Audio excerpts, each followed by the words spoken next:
uma polícia, ela comete um erro, né? Aí todo Deputado, mundo... fiz uma pergunta bem objetiva. Crianças de 2 anos, o senhor acha que tem que ser mortas? Não, essa pergunta é no mínimo ridícula e merece uma resposta ridícula. Ô, deputado, Claro que não. Eu peço respeito. Ah, não, peraí. só. Me perguntar se Não, uma criança de 2 porque a gente anos tá merece perguntando- morrer. Nicolas Ferreira enfrenta uma sabatina recheada de provocações e armadilhas ao vivo e, como sempre, não foge da raia. Em vez de recuar, o deputado mais votado de Minas Gerais coloca cada pergunta no devido lugar, defende seus valores com firmeza e ainda desmonta as narrativas construídas pela velha imprensa. Então, se você é de direita, já deixa o like, se inscreve no canal e compartilha com geral.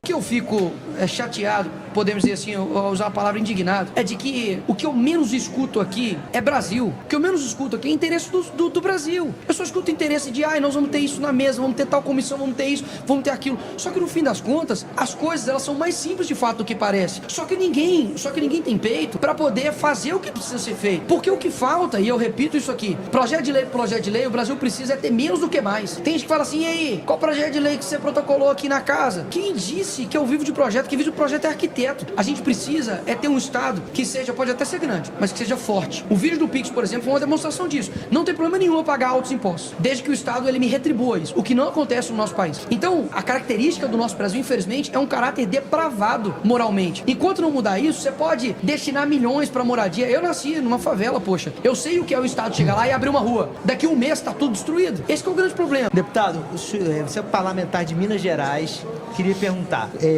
ganhou no estado, né, foi o parlamentar mais bem votado que a gente teve, em quase todas as cidades, ganhou, salvo engano, foi um dos mais bem votados em Governador Valadares e em outras cidades de Minas que tem muitos imigrantes. Essas pessoas estão chegando reclamando de violações de todo tipo de direitos humanos, não só no transporte, mas na forma que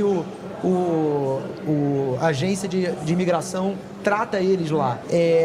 Como é que o senhor vai dizer para o mineiro que vai receber seu parente com essa dor, com esse sofrimento, que é o presidente que o senhor admira tanto, que você admira tanto, que está fazendo isso com ele? Se isso estiver acontecendo, isso tem que ser sanado. Eu não sou deputado dos Estados Unidos, sou deputado do Brasil, eu não consigo interferir nisso. Você admirar a pessoa não quer dizer que você concorda com tudo com ela, e nem toda ação que ela toma, você tem que concordar. Se isso está acontecendo, isso tem que ser sanado. Agora, é interessante, porque eu não vi a mídia, hora nenhuma, por exemplo, falando das deportações do Obama. Não, eu acho que todas as deportações têm que ser feitas de uma maneira digna. O que eu estou perguntando para você é outra coisa. Dá uma olhada nisso aqui. Você sabia que repercutiu uma notícia aqui na internet? Você pode faturar isso daqui, por exemplo, essa notícia está no ar há 10 dias apenas e já gerou esse valor aqui pra gente. Se você quiser entender como é que faz isso, tem um link aqui na descrição ou no primeiro comentário fixado. Vai lá. É o seguinte, você apoia o Trump, gosta do Trump, bate palma pro Trump, foi pra posse do Trump. O Trump tá fazendo isso com o povo mineiro. O que você diz dessas pessoas? Eu discordo. Discorda do Trump? Eu discordo. Infelizmente, se isso está de fato acontecendo, é uma atitude que, mais uma vez, precisa ser sanada. Agora, mais uma vez, existem diversos outros pontos que pessoas também cometem e que, obviamente, eu não vou descartar tudo que a pessoa é por conta de erros. E é um erro, obviamente, grave com relação à violação de direitos humanos. Espero também que toda a mídia também abra os olhos também do que está acontecendo aqui no Brasil, com violação de direitos humanos, pessoas presas com penas que nem estuprador pega aqui no Brasil, com o pessoal do dia 8, traficante sendo solto, pessoas sendo mortas pela polícia, né, em operações que muitas vezes a gente não sabe nem como é que começou. Pessoas muitas criminosos. Se for criminoso, se morreu 700, que morra 70 mil. Tem crianças também no Rio, em favelas crianças do de Rio, 2 anos, comunidades do Rio, que tem que ser mortas mas também? é interessante, né? Porque Crianças de 2 anos, só acha que tem que ser mortas? quando uma polícia, ela comete um erro, né? Aí todo Deputado, mundo... fiz uma pergunta bem objetiva. Crianças de 2 anos, o senhor acha que tem que ser mortas? Não, essa pergunta é no mínimo ridícula e merece uma resposta ridícula. Ô, deputado, claro que não. Eu peço respeito. Não, peraí. só. Me perguntar se uma criança de 2 anos tá merece morrer. O senhor perguntou claro que tipo... não. Mas o senhor perguntou Você que acha que tipo minha de resposta pessoa... vai ser qual? O senhor perguntou que tipo de pessoa? Eu falei crianças. E o senhor não respondeu. Eu falei, tá, obviamente que não. Que bom, obrigado. Obviamente que Sua não. assessoria tá pedindo pro senhor ir, eu agradeço muito a sua gentileza. A assessoria pediu pra ir? Quem pediu pra ir? Por fim, eu quero fazer uma última... Não, pode deixar. Deputado, Pode continuar? Deputado, Assessoria eu quero autorizou. fazer uma pergunta sobre o vídeo do Pix.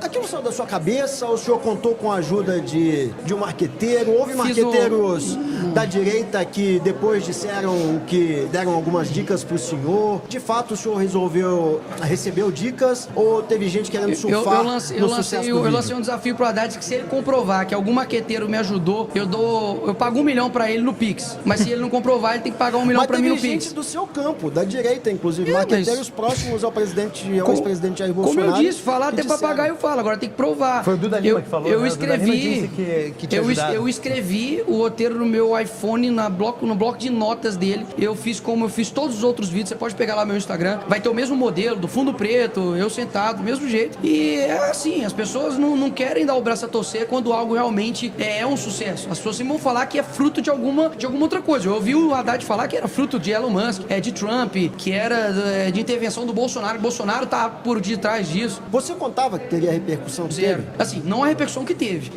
Já teve vídeos meus que bateu 60 milhões, 30 milhões. Eu tenho um engajamento, graças a Deus, muito bom na internet. Esse é o recordista absoluto, né? Absoluto. Até mesmo porque eu não tenho outra defesa, digamos assim, a não ser a rede social. Quem é mesmo o presidente do seu partido? Como é que é? Quem é mesmo o presidente do seu partido? Presidente do meu partido? O presidente do meu partido é o Valdemar Costa Neto. Passado dele? Passado dele, eu acredito que não foi nada bom. Pagou, acho que pagou, né? Pagou. Ou ele tá devendo mais alguma Tem coisa? Tem outras investigações aí. Mas ele pagou tudo pra antes ou não? Ou ficou sobrando alguma coisa? Acho que... Tem outras investigações. Acho que pagou tudo, né?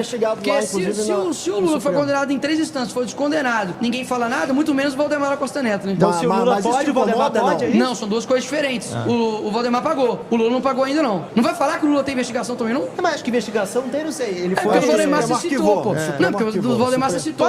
Deputado, você é muito crítico e contundente na crítica ao governo. É possível esperar da sua atuação uma crítica contundente também em relação aos erros do próprio parlamento? Muito se fala hoje em suspeitas de desvios de emendas que têm sido distribuídas à torta e à direita aqui dentro do Congresso super empoderado, muito em razão da parcela enorme do orçamento público que está na mão hoje de deputados e senadores. Com certeza, eu vejo que pretende olhar, dar atenção especial também para isso? Olha, o modus é aquela coisa, né? Pra você ver como que o parlamentar ele tem a função de legislar e fiscalizar, e nesse caso estaria fiscalizando o executivo, que na minha visão está usando a emenda parlamentar como praticamente uma compra de votos, é tipo um mensalão legalizado. Mas isso começou no governo Bolsonaro, não? Não, mas isso não era um orçamento secreto, como eles falavam. Até mesmo porque se era orçamento secreto naquela época, agora também tem que ser orçamento secreto também. O que acontecia não é o que está acontecendo agora. O Bolsonaro nunca liberou 1,8 bilhão de emenda numa semana, logo numa votação importante. Isso aconteceu quando foi fazer a reforma ministerial aqui. Isso aconteceu quando aconteceu a reforma tributária. Então, o que eu vejo? A gente precisa sim ter essa fiscalização com relação, por exemplo, a deputados que utilizam emendas parlamentares. Quem começou vindo de um histórico de emenda impositiva, que foi no governo no governo Dilma, depois no governo Michel Temer, teve um desenvolvimento de novo, mas quem institucionalizou a coisa de pular para casa dos milhões foi o governo Bolsonaro. O governo Lula está errando da mesma maneira. Não, mas é o que eu tô querendo dizer. Como que era um orçamento secreto, por exemplo, se isso era divulgado no Diário Oficial da União, inclusive era para parlamentares de esquerda. Não, até hoje no Como STF, assim? O Bolsonaro está destinando tipo milhões para deputado do PT? Não faz esse sentido. Tipo de investigação que o Rodrigo fez referência, no STF tem uma operação, tem uma investigação, porque não consegue descobrir até hoje quem é o pai de determinadas emendas. Quem mandou o dinheiro para a cidade. Isso para mim é um problema gigantesco e generalizado. Entendeu? No seguinte sentido, cada deputado aqui tem 39 milhões ao mês, ok? Para poder destinar. Até chegar na ponta é um caminho muito burocrático, ou seja, isso abre brechas para corrupção. O que eu vejo que um cenário ideal, eu sei que a gente não tá na Disney, mas um cenário ideal seria, por exemplo, o deputado nem ter gerência sobre isso, não ter emenda, porque a competência dele é legislatória. Agora, como já tem, ou a gente faz algo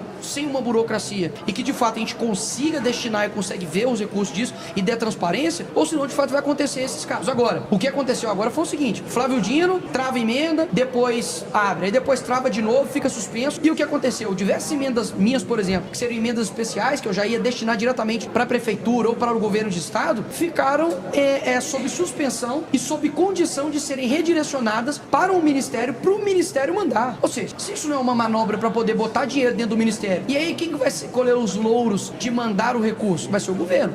Nicolas Ferreira provou mais uma vez que não se curva, não foge e não se cala diante das armadilhas da velha imprensa. Enquanto tentam descredibilizar sua trajetória com perguntas mal intencionadas, ele responde com firmeza e clareza. Se você achou esse conteúdo importante, curta o vídeo, se inscreva no canal e compartilhe com geral. E olha só, se você quer aprender a lucrar repercutindo notícias como essa, o link está na descrição. Não perde essa chance!